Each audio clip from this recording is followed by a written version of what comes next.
Four men are adrift in an open boat, their ship having gone about down.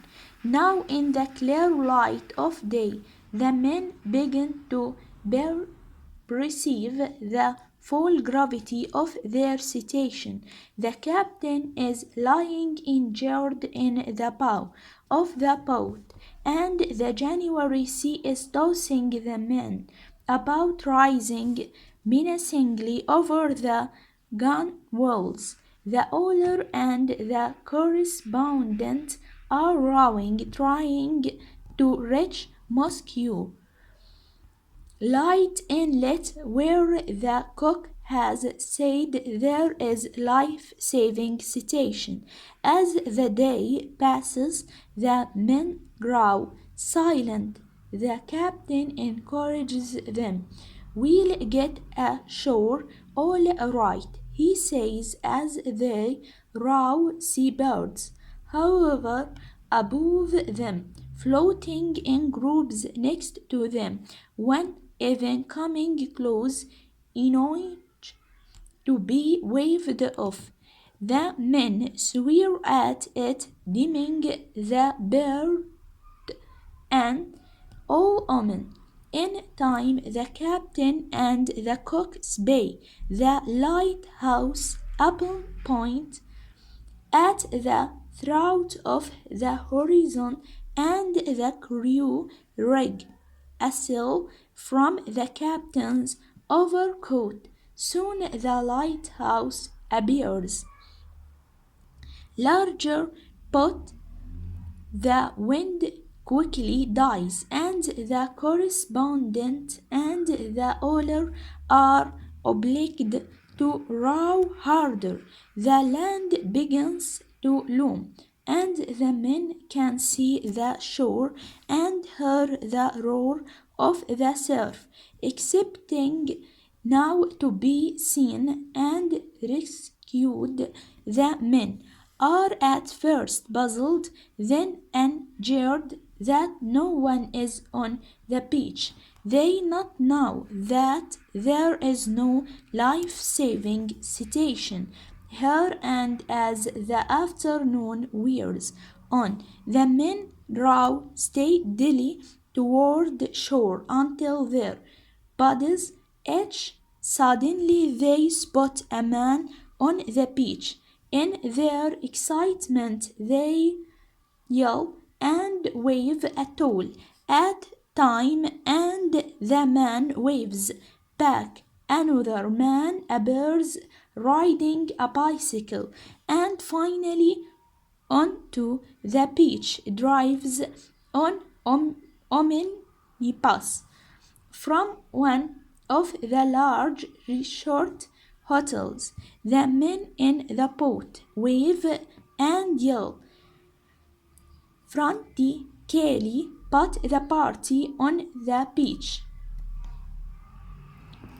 obviously there only for an outing regard the men in the boat as merely fishermen and ignore them. The wind shifts and night draws on, sealing up the land and leaving the men adrift in the ignore them.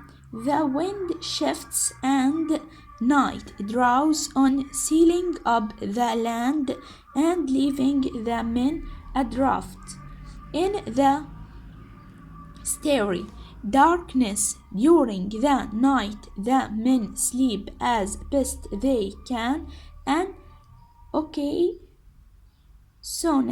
wave washing into the boat, shailing them to the pond.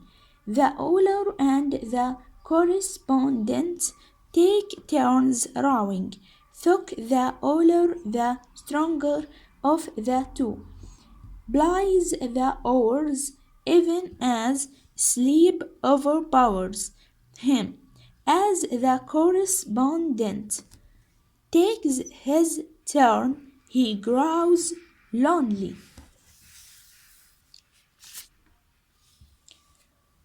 All about him is darkness and the excited sleep of his shipmates. He hears a swish and peers into the water. The dark fin of an enormous shark cuts the water near him, and the correspondent wishes that someone were awake with him against the thing in the sea, in the crackle skin. The correspondent muses on his fate. What an injustice it would be, he thinks, to drown now after having endured so much, after having come so far and so close.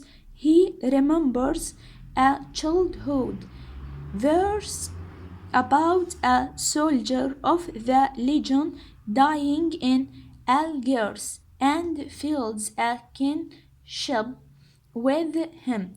Finally, the shark swims away. The owler awakes and relieves him, and the correspondent sleeps until dawn. The next morning, the men decided to bring the boat to shore. It is a treacherous undertaking because of roach surf and the perils of capsizing. The moves become ferocious as they approach the beach, but the men jump into the raging sea. As he rises to the surface, the correspondent sees the owler just ahead, swimming strongly, passing on his left.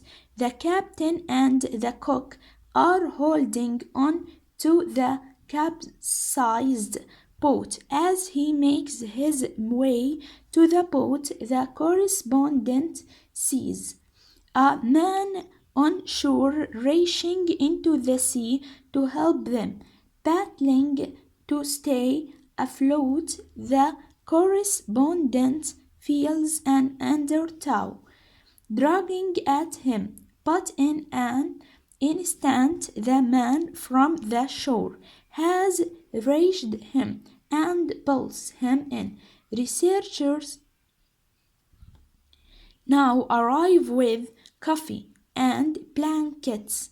The correspondent and his shipmates have been saved, all but the owler. He lies face downward in the shallows. As night comes, the men stand on the beach watching the sea, realizing that they have learned a lesson in survival.